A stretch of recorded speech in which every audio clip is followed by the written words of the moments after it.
Yes, friend, tamang-tama. Alam mo yung ang init, sobrang init. So stay hydrated. Only inom tayo mamaya. Tapos syempre order ka ng Tampuluts. Ay, wait lang, ibang inuman pala yung sinasabi ko. Hoy, masyado pang maaga para sa ganyan, ha? At paalala ni Maria Morena para sa mga nagbabalak na mamaya ay mag-iinuman, only inom. Tandaan, huwag gagawing pulutan ang iyong kainuman. Ay nako, kayo talaga. Kaya hindi ako nagtataka kung may mga nagsistay muna talaga. Kunyari nagtatrabaho, yun pala, nag-iintay lang yan. Kung saan at saan siya makakasagap ng may mga arat na, inom na.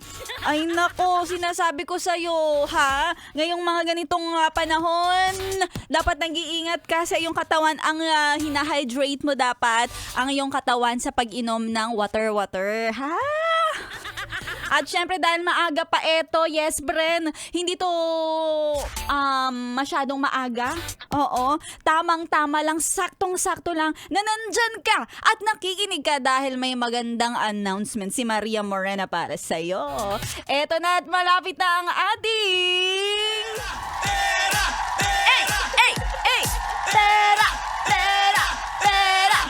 Pera lang yan, mga yes, friend. Ikaw ba'y nagpalista na? Kung nais mo magpalista, pumunta ka na dito sa stasyon, sa MBC Building, Vicente Soto Street, CCP Complex, Pasay City at magpalista na dahil tuloy-tuloy ang pamimigay namin ng 1,000 piso. Abang-abang na dahil malapit na mag-umpisa na ang...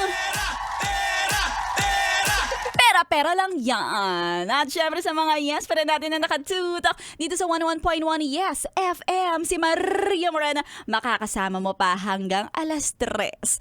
Oy, kung may nais kang iyaya sa akin, ha, yayain mo na lang ako na mag-inuman tayo ng juice.